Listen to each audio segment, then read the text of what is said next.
ബഹുമാനപ്പെട്ട അധ്യക്ഷൻ, വേദിയിൽ ഉപവിഷ്ടരായിരിക്കുന്ന നമ്മുടെ സമരാധരായ നേതാക്കൾ, നമ്മുടെ സ്ഥാനീയ ആചാര്യന്മാർ, അമ്മമാർ, സഹോദരി സഹോദരന്മാർ, ഗുരുജനങ്ങൾ, എല്ലാവർക്കും വളരെ വിനീതമായ നമസ്കാരം.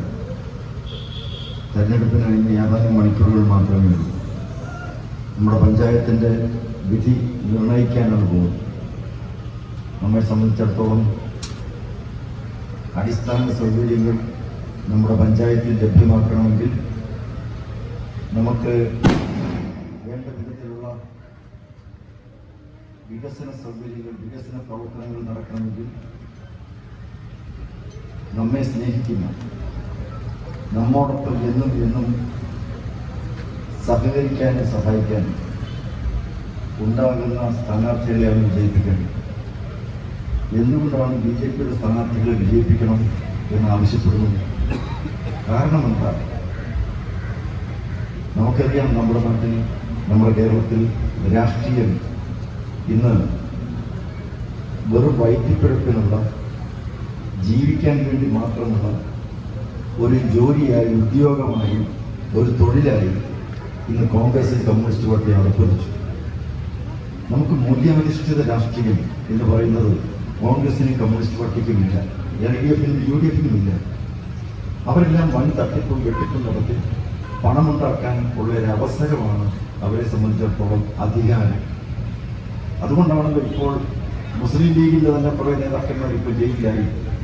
മുസ്ലിം ലീഗിൻ്റെ നിരവധി നേതാക്കന്മാർ ക്യൂ നിൽക്കുകയാണ് ഇനി ജയിലിലേക്ക് പോകാൻ തയ്യാറെടുത്ത് നിൽക്കുന്ന മറ്റ് നേതാക്കന്മാർ.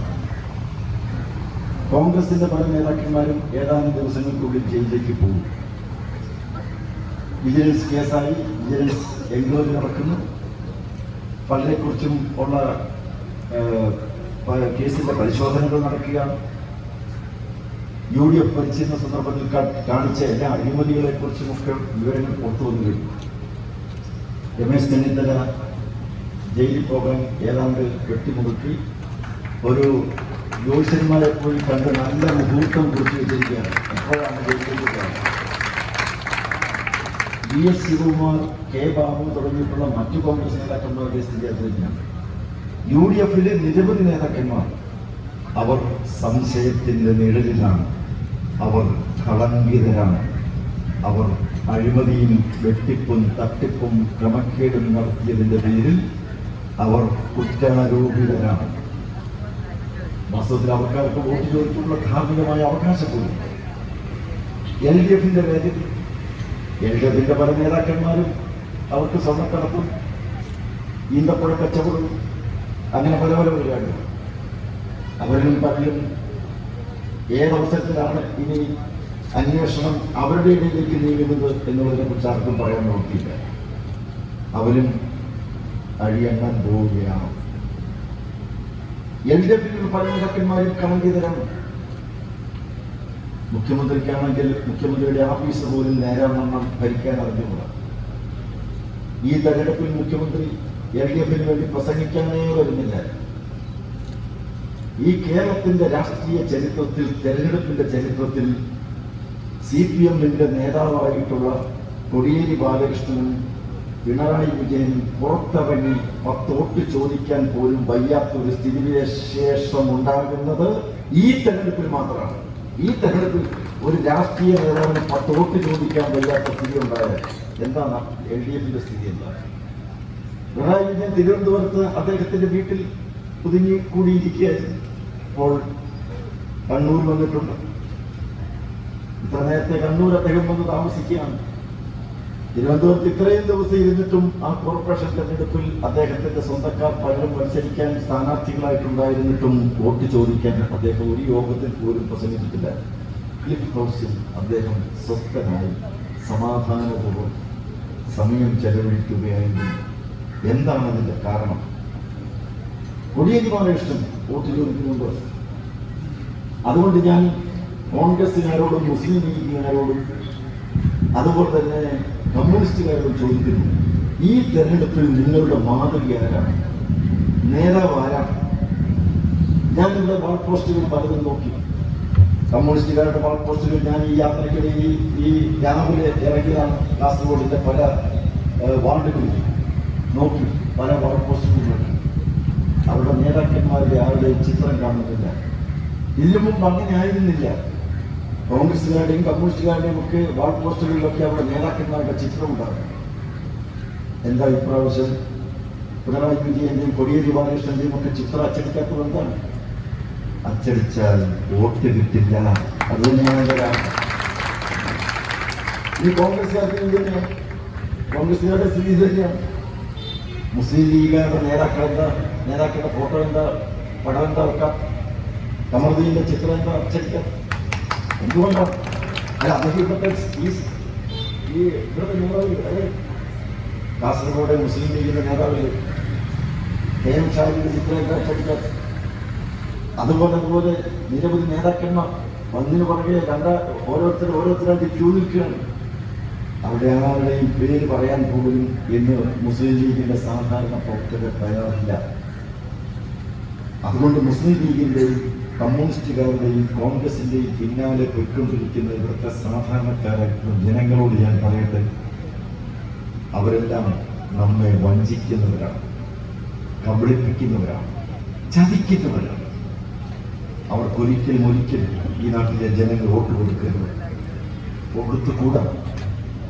കാരണം ഒരു മാതൃക എന്ന് പറയാൻ പോലും ഒരു രാഷ്ട്രീയ പാർട്ടിക്ക് ആരുമില്ലെങ്കിൽ അവർ അനാഥരാണെന്നാണ് എൻ്റെ അർത്ഥം. അവർക്കൊരു പ്രത്യയശാസ്ത്രത്തിന്റെ പേരിൽ വോട്ട് ചോദിക്കാൻ പറ്റില്ലെങ്കിൽ അവർക്ക് ധാർമ്മിക ചുതി സംഭവിച്ചു എന്നാണ് അതിൻ്റെ അർത്ഥം. അവരുടെ പാർട്ടി ജീർണിച്ചുകൊണ്ടിരിക്കുന്നു എന്നാണ് അതിൻ്റെ അർത്ഥം. ഇന്ന് കാസർഗോഡ് വെച്ച് കോൺഗ്രസിന്റെ നേതാവ്, പ്രതിപക്ഷ നേതാവ് രമേശ് ചെന്നിത്തല ഒരു കാര്യം പറഞ്ഞു. അദ്ദേഹം പറഞ്ഞത് എന്താണെന്നറിയാം? ഈ പഞ്ചായത്ത് തെരഞ്ഞെടുപ്പ് കഴിഞ്ഞാൽ BJP നിലംപരിശാകും, BJP എന്നൊരു രാഷ്ട്രീയ പാർട്ടി ഉണ്ടാവില്ല എന്നാണ് അദ്ദേഹം പറഞ്ഞത്. അദ്ദേഹത്തിന് ഉപദേശം കൊടുക്കുന്ന ഉപദേശി ആരാണെന്ന് എനിക്ക് അറിഞ്ഞുകൂടാ. കേരളത്തിന്റെ രാഷ്ട്രീയ ചരിത്രം ഒരുപക്ഷെ അദ്ദേഹത്തിന് അറിയാൻ പാടില്ലാത്തത് കൊണ്ടാവാം. ഇനി BJPക്കെതിരായിട്ട് ഇത്രയധികം രൂക്ഷമായി വിമർശിച്ചു എങ്കിൽ വേറെ ചില വോട്ടുകൾ കിട്ടുമെന്ന് അദ്ദേഹം തെറ്റിദ്ധരിച്ചിട്ടുണ്ടാകും.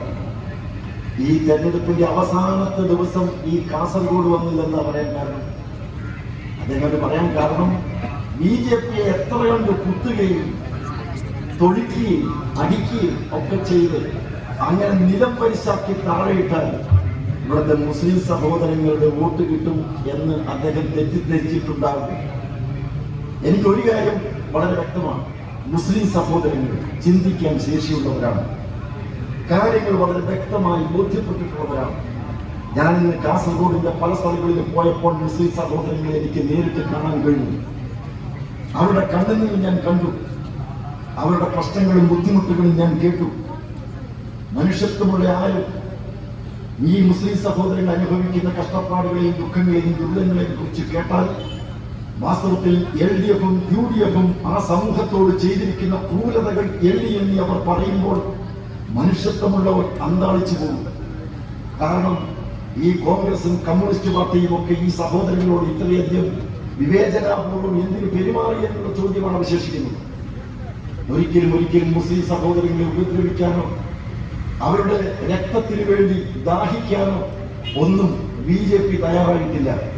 ഞാനൊരു ഉദാഹരണം പറയട്ടെ. മാറാട് കൂട്ടക്കൊലയുണ്ടായ സന്ദർഭത്തിൽ ആ പ്രശ്നത്തെ എങ്ങനെയാണ് ഭാരതീയ ജനതാ പാർട്ടി നേരിട്ടത്?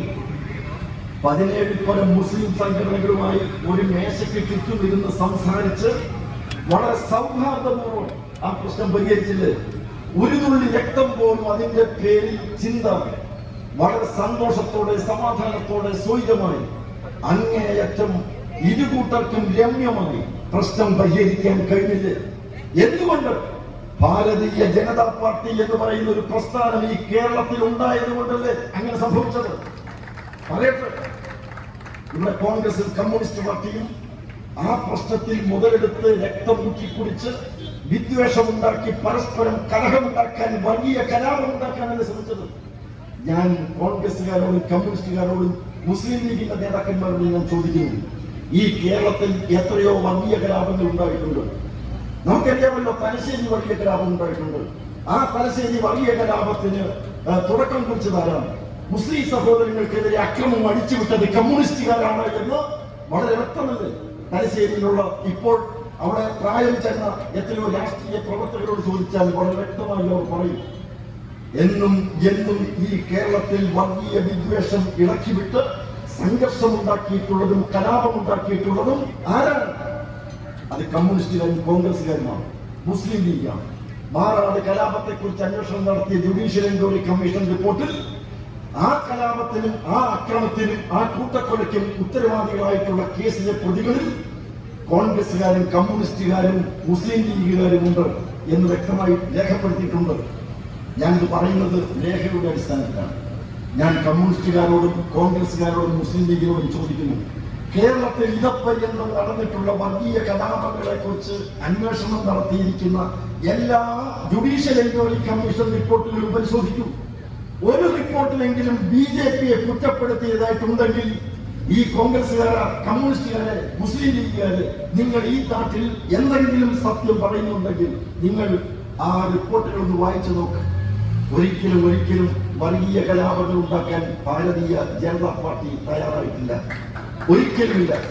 ഞാൻ ഒരു കാര്യം കൊണ്ട് രേഖപ്പെടുത്തട്ടെ, ഈ കഴിഞ്ഞ 6 വർഷത്തിനിടയിലാണ് ഭാരതത്തിൽ വർഗീയ കലാപം ഉണ്ടാകാത്തത്. മോഡി സർക്കാർ ഭരിക്കുന്ന ഈ 6 വർഷക്കാലം ഈ ഭാരതത്തിൽ വർഗീയ കലാപങ്ങൾ ഉണ്ടായിട്ടുണ്ടോ? ഇല്ല. പക്ഷെ ഇതിനു മുമ്പ് ഉണ്ടായിട്ടുണ്ട്. അതിന്റെ ഉത്തരവാദികളാരാണ്? പറയട്ടെ, അന്വേഷിക്കട്ടെ. ഇവിടുത്തെ ന്യൂനപക്ഷങ്ങൾ തിങ്ങിപ്പാർക്കുന്ന ഗോവയിൽ ഭരിക്കുന്നത് ആരാണ്? ഭാരതീയ ജനതാ പാർട്ടി. അതുപോലെ അങ്ങ് നോർത്ത് ഈസ്റ്റേൺ സ്റ്റേറ്റിൽ, വടക്ക് കിഴക്കൻ സംസ്ഥാനങ്ങളിൽ ന്യൂനപക്ഷങ്ങൾ തിങ്ങിപ്പാർക്കുന്ന സംസ്ഥാനങ്ങൾ ഭരിക്കുന്നത് ആരാണ്? Bharatiya Janata party, NDA. കഴിഞ്ഞ ബീഹാർ തെരഞ്ഞെടുപ്പിൽ മുസ്ലിം സഹോദരങ്ങൾ തിങ്ങിപ്പാർക്കുന്ന സ്ഥലങ്ങളിലെല്ലാം ജയിച്ചു കയറി വന്നത് ആരാണ്? ഭാരതീയ ജനതാ പാർട്ടി. താമര ചിഹ്നത്തിൽ മത്സരിച്ച് ആ പ്രദേശങ്ങളിലെല്ലാം ജയിച്ചു കയറി വന്നില്ലേ? എല്ലാം ഈ കഴിഞ്ഞ കുറെ നാളുകളോളമായി ഭാരതത്തിന്റെ എല്ലാ ഭാഗങ്ങളിലും നടക്കുന്ന തെരഞ്ഞെടുപ്പുകളിൽ വിജയവൈജയന്തി പാറിപ്പറപ്പിച്ചുകൊണ്ട് ഈ ഭാരതത്തിലെ ജനമനസാക്ഷിയെ തൊട്ടുണർത്തിക്കൊണ്ട് വിജയിച്ചു വന്നിട്ടുള്ളതെല്ലാം ഭാരതീയ ജനതാ പാർട്ടിയാണ്. ബീഹാറിൽ, അതോടൊപ്പം തന്നെ നടന്ന UPയിലും മധ്യപ്രദേശിലും ഗുജറാത്തിലും മണിപ്പൂരിലും തെലങ്കാനയിലും നടന്ന തെരഞ്ഞെടുപ്പിൽ ജയിച്ചതെല്ലാം ഭാരതീയ ജനതാ പാർട്ടിയാണ്. 2 ദിവസങ്ങൾക്ക് മുമ്പ് ഹൈദരാബാദ് മുനിസിപ്പൽ കോർപ്പറേഷനിൽ 4 സീറ്റുണ്ടായിരുന്ന ഭാരതീയ ജനതാ പാർട്ടിക്ക് 48 സീറ്റായി വളർന്നു ഹൈദരാബാദിലാണ്.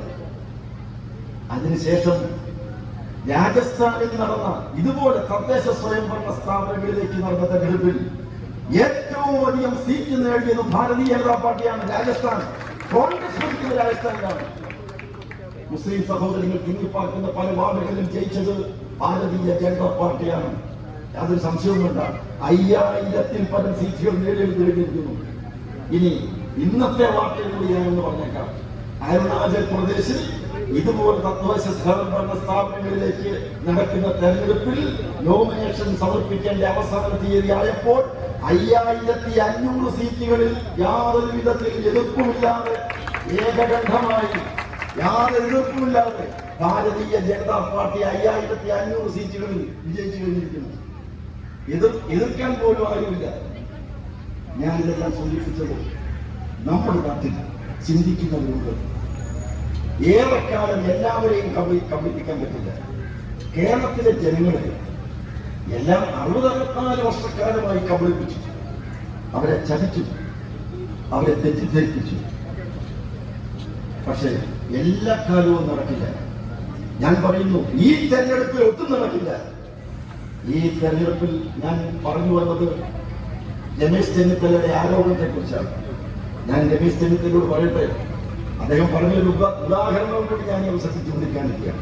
യാദവ കുലം തല്ലി നശിച്ചതുപോലെ BJP നശിക്കുമെന്നാണ് പറഞ്ഞത്. യാദവ് കുലം നശിച്ചുവെന്ന് ഇദ്ദേഹത്തോട് ആരാ പറഞ്ഞു? ഇവിടെ അഖിലേഷ് യാദവ്, അദ്ദേഹം UPയിലെ മുഖ്യമന്ത്രിയായി, ലാലു പ്രസാദ് യാദവ്, എത്ര യാദവന്മാരുണ്ട് രാഷ്ട്രീയ മണ്ഡലത്തിൽ. ഏതൊക്കെ രാഷ്ട്രീയ പാർട്ടികൾ യാദവ കുലം ഇന്നുമുണ്ട്. അതൊന്നും തല്ലി നശിച്ചിട്ടില്ല. യാദവനുണ്ട്. അദ്ദേഹം ഒരു സമൂഹത്തെ കളിയാക്കിയത്, അദ്ദേഹത്തിന് ഒന്നാമത് പുരാണവും അറിയില്ല, ഇതിഹാസവും അറിയില്ല, ചരിത്രവും അറിയില്ല. അദ്ദേഹം അങ്ങനെ യാദവ കുലം തല്ലി നശിച്ചതുപോലെ കേരളത്തിൽ BJP നശിച്ചു എന്ന് പറഞ്ഞാൽ അദ്ദേഹത്തിന് ചരിത്ര ബോധമുണ്ട്. ഇനി രണ്ടാമത്തെ കാര്യം, BJP എങ്ങനെയാണ് നശിക്കുന്നത്? BJP ഈ തെരഞ്ഞെടുപ്പിൽ പണ്ടുണ്ടായിരുന്നതിനേക്കാൾ എല്ലാം 10 മടങ്ങ് സീറ്റുകൾ വർദ്ധിച്ചുകൊണ്ട് നിരവധി പഞ്ചായത്തുകൾ ഭരിക്കാൻ പോവുകയാണ്. ഈ കേരളത്തിൽ ഭരിക്കാൻ പോവുകയാണ്, നഗരസഭകൾ ഭരിക്കാൻ പോവുകയാണ്. വേണമെങ്കിൽ രമേശ് ചെന്നിത്തല കുറിച്ചിട്ടു. രമേശ് ചെന്നിത്തല അടുത്ത നിയമസഭാ തെരഞ്ഞെടുപ്പ് നടക്കുമ്പോൾ ഞാൻ പറയുന്നു, രമേശ് ചെന്നിത്തല ഉൾപ്പെടെയുള്ള നിരവധി നേതാക്കന്മാർക്ക് വോട്ട് ചെയ്യണമെങ്കിൽ ജയിലിൽ കിടന്നുകൊണ്ട് വോട്ട് ചെയ്യേണ്ടി വരും. യാതൊരു സംശയവുമില്ല. അവരും മോശക്കാരൊന്നുമല്ല തട്ടിപ്പും വെട്ടിപ്പും നടത്തുന്ന കാര്യത്തിൽ. അടുത്ത തെരഞ്ഞെടുപ്പിൽ രമേശ് ചെന്നിത്തലയ്ക്ക് ഹരിപ്പാട് എന്ന് പറയുന്ന സ്ഥലത്ത് പോലും പോകാൻ പറ്റുമോ? അദ്ദേഹത്തിന്റെ മണ്ഡലത്തിൽ ജനങ്ങൾ കോൺഗ്രസിനെയും കമ്മ്യൂണിസ്റ്റ് പാർട്ടിയെയും തള്ളിക്കളയുകയാണ്, തിരസ്കരിക്കുകയാണ്. അതുകൊണ്ട് എനിക്ക് പറയാനുള്ളത്, ഈ തെരഞ്ഞെടുപ്പ് സത്യസന്ധമാണ്. മതസൗഹാർദ്ദത്തിനും മതമൈത്രിക്കും മാനവ മൈത്രിക്കും ഈ നാട്ടിൽ സാഹോദര്യത്തിനും സഹവർത്തിത്വത്തിനും സഹജീവനത്തിനും വേണ്ടി വാദിക്കുന്നത്, മനുഷ്യ സാഹോദര്യത്തിനു വേണ്ടി വാദിക്കുന്നത് ഭാരതീയ ജനതാ പാർട്ടിയുടെ സ്ഥാനാർത്ഥികളെ വിജയിപ്പിക്കണമെന്നാണ് എനിക്ക് പറയാനുള്ളത്. കോൺഗ്രസിനും കമ്മ്യൂണിസ്റ്റ് പാർട്ടിക്കും മുസ്ലിം ലീഗിൽ നിന്ന് വോട്ട് ചോദിക്കാനുള്ള ധാർമ്മികമായ അവകാശം പോലുമില്ല. അതൊക്കെ എന്നെ നഷ്ടപ്പെട്ടു. കാരണം 66 വർഷം കൊണ്ട് നമ്മുടെ കേരളത്തെ നശിപ്പിച്ചതാകാണ്. നമ്മുടെ കേരളത്തിൽ ഏതെങ്കിലും ഒരു വ്യവസായമുണ്ടോ? നമ്മുടെ കൈത്തറി പോയി, നമ്മുടെ കശുവണ്ടി വ്യവസായം പോയി, നമ്മുടെ നാട്ടിൽ നിന്നും കയർ വ്യവസായം പോയി, ഒരു പരമ്പരാഗത വ്യവസായം നമ്മുടെ നാട്ടിൽ പോയില്ല. എല്ലാം കച്ച് തകർത്തതാണ്. കശുവണ്ടി ഫാക്ടറികൾ 700 എണ്ണം കൂട്ടി 3 ലക്ഷം തൊഴിലാളികൾക്കാണ് തൊഴിൽ നഷ്ടപ്പെട്ടത്. കയർ മേഖല, നമ്മുടെ ധനകാര്യ മന്ത്രി കയറിനെ കുറിച്ചാണ് ഗവേഷണം നടത്തി PhD. അദ്ദേഹത്തിന്റെ സ്വന്തം നാട്ടിൽ മാരാരിപ്പുറത്ത് കയർ ഫാക്ടറികൾ കൂട്ടിയിട്ടിരിക്കുകയാണ്. ആലപ്പുഴയിൽ കയർ ഫാക്ടറി കൂട്ടിയിട്ടിരിക്കുകയാണ്. നമ്മുടെ കേരളത്തിൽ എന്ത് നേട്ടമുണ്ട്? കഴിഞ്ഞ ഇത്രയും നാളുകളോളമായിട്ട് ഭരിച്ച് നമ്മുടെ നാട് വിളിച്ചു. നമുക്കിപ്പോ എത്ര കടമെന്നറിയാം? 3.5 ലക്ഷം കോടി രൂപയാണ് കേരളത്തിന്റെ കടം. ഞാനും നിങ്ങളുമൊക്കെ ഓരോ ലക്ഷം രൂപയുടെ കടക്കാരാണ്. ഓരോ ലക്ഷം രൂപ നമ്മൾ ആരെങ്കിലും പൈസ വാങ്ങിക്കണം, രൂപ വാങ്ങിക്കണം ഇല്ലല്ലോ. നമ്മൾ എന്തെങ്കിലും അപരാധം ആരോടെങ്കിലും ചെയ്തിട്ടുണ്ടോ? ഇല്ലെങ്കിൽ നിരപരാധികളായ നമ്മൾ ഓരോ ലക്ഷം രൂപയുടെ കടക്കാരാണ്.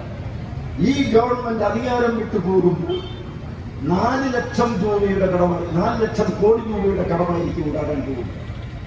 അപ്പൊ ഒരു വശത്ത് കടം കയറി, മറുവശത്ത് ഖജനാവ് കാലിയായി. കഴിഞ്ഞ ജനുവരി മുതൽ ഇങ്ങോട്ട് 1 രൂപ പോലും നമ്മുടെ ഖജനാവിൽ നിന്ന് എടുക്കാനില്ല.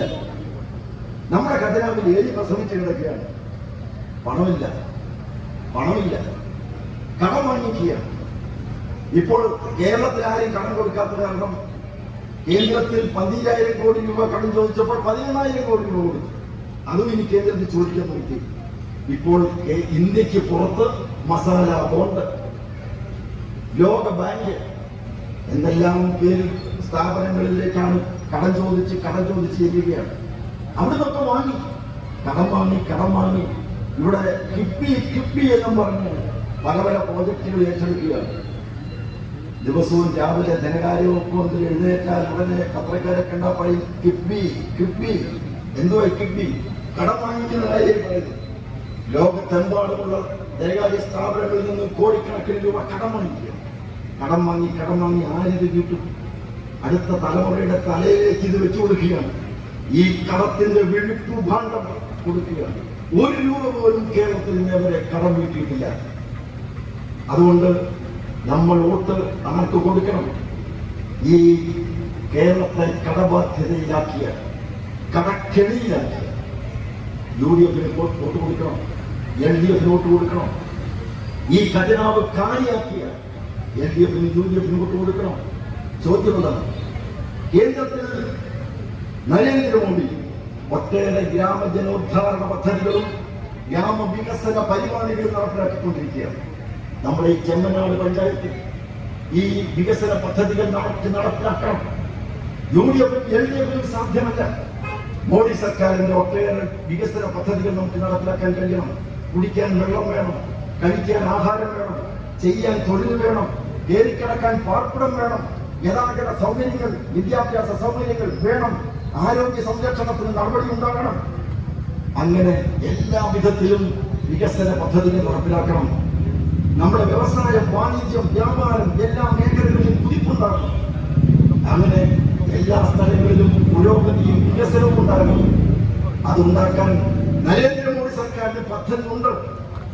നമ്മുടെ ചെമ്മനാട് ഗ്രാമപഞ്ചായത്തിൽ അതുണ്ടാകാൻ നമ്മുടെ സ്ഥാനാർത്ഥികൾ മത്സരിക്കുകയാണ്. ആ സ്ഥാനാർത്ഥികൾ അവർക്കെല്ലാവർക്കും ഞാൻ വിജയാശംസകൾ നേരുകയാണ്. നിങ്ങളെല്ലാവരും അവർക്ക് വിജയ തിലകം അണിയിച്ചുകൊണ്ട് ഈ ചെമ്മനാട് പഞ്ചായത്തിൽ 16-ാം തീയതി റിസൾട്ട് പ്രഖ്യാപിക്കുമ്പോൾ ഈ പഞ്ചായത്ത് കാര്യാലയത്തിന്റെ തിരുമുറ്റത്ത് വിജയ വൈജയന്തി പാറിപ്പറപ്പിച്ചുകൊണ്ട് നിൽക്കുന്ന ഈ ബിജെപിയുടെ സാരഥികളെ കാണാനുള്ള സൗഭാഗ്യം എനിക്കും നിങ്ങൾക്കും ഉണ്ടാകട്ടെ എന്ന് പ്രാർത്ഥിച്ചുകൊണ്ട് ഒരിക്കൽ കൂടി വിജയാശംസകൾ നേർന്നുകൊണ്ട് ഞാൻ വാക്കുവെച്ചിരിക്കുന്നു. നന്ദി.